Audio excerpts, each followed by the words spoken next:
اللہ نے اس معاشرے کے اندر امیر اور غریب کے ذریعے سے دونوں طبقات کو آزمایا ہے۔ سارے لوگ دولت مند نہیں ہوتے، اگر سارے لوگ دولت مند ہو جائے تو نظم کائنات نہیں چل سکتا۔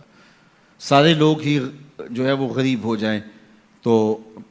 پھر بھی نظم کائنات متاثر، اس نے اوپر نیچے رکھا، یہ اس کا نظم ہے۔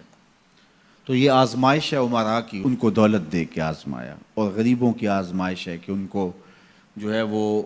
نیچے رکھ کر کے مالی آسودگیاں وہ نہیں دی جو امراء کو دیں، اور وہ اپنی آنکھوں کے سامنے وہ آسودگیاں دیکھتے ہیں، لیکن جب وہ صبر کرتے ہیں اللہ کی رضا کے لیے تو ان کا صلہ رکھا گیا۔ اگر وہ بے صبری کا مظاہرہ کریں گے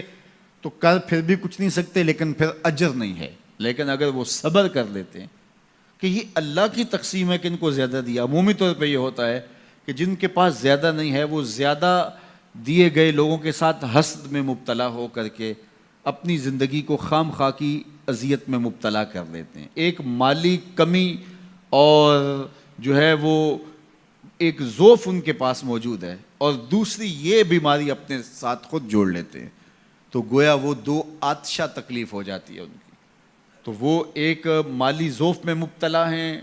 اور آسودگی میسر نہیں ہے، اور ضروریات بہت ساری ہیں اور ان کو پورا کرنے کے لیے وسائل خاطر خواہ نہیں ہیں، اور دوسرا ان لوگوں سے وہ آتش حسد میں جلنے لگے جن کو اللہ تعالیٰ نے نوازا ہوا ہے، تو وہ اجر سے بھی محروم ہو گئے اور دوہری مصیبت میں مبتلا ہو گئے۔ لیکن اگر وہ سمجھتے ہیں ان کا مقسوم ان کے ساتھ اور میرا مقسوم میرے ساتھ، تو اللہ نے جو مجھے دیا ہے میں پہلے تو کوشش کروں کہ اپنے معاملات کو اس میں بہتر کرنے کی کوشش کروں۔ جب ہم دائیں بائیں سے دیکھ کے اپنے گھر کا بجٹ بناتے ہیں اور دائیں بائیں دیکھ کر کے جو ہے وہ اپنے امور زندگی کو طے کرتے ہیں تو پھر ہم مشکل میں مبتلا ہو جاتے ہیں، اور یہ کرنے والا کوئی شخص بھی چاہے وہ کروڑ پتی ہو وہ سوکھا نہیں رہ سکتا، کیونکہ وہ اپنے آگے لوگوں کو دیکھے گا۔ 5 مرلے کا ایک مکان ہے کسی شخص کا اور وہ اس کو آسودہ سمجھتا ہے، لیکن اگر وہ اپنے رشتہ داروں، عزیزوں، اپنے دوستوں کو دیکھے کہ وہ 2 کنال کے بنگلے میں رہ رہے ہیں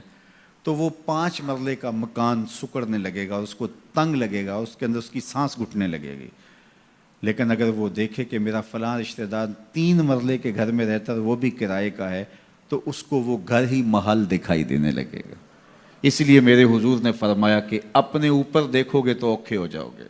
انظروا الی من هو اسفل منکم، فرمایا اپنے نیچے دیکھو، نیچے دیکھو گے تو زندگی سوکھی ہوگی، اوپر دیکھو گے تو زندگی اوکھی ہو جائے گی۔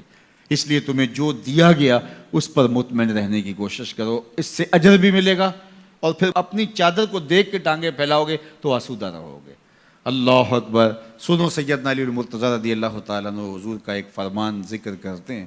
کہ آقا کریم نے فرمایا جو اللہ کے دیے گئے تھوڑے رزق پہ راضی ہو گیا، اللہ قیامت کے دن اس کے تھوڑے عملوں پہ راضی ہو جائے گا۔ کتنا اچھا سودا ہے، جو اللہ کے دیے گئے تھوڑے رزق پہ راضی ہو گیا اللہ اس کے تھوڑے عملوں پہ راضی ہو جائے گا۔ میرے بندے تو بندہ ہو کے راضی ہے، تجھے ضرورت تھی پھر بھی راضی ہے، تیرے بچوں کو دوا چاہیے تھی،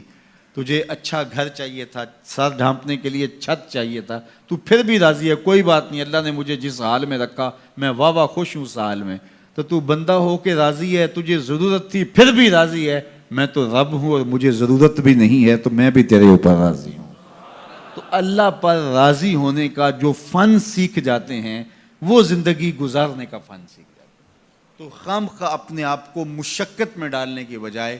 جو میسر ہو اس میسر پر اللہ تعالیٰ کا شکر ادا کرنے کی عادت ڈالنی چاہیے، ورنہ اس سے بھی زیادہ تکلیف آ سکتی ہے، تو پھر یہ ماحول اور یہ حیثیت انسان کو جنت لگے گی۔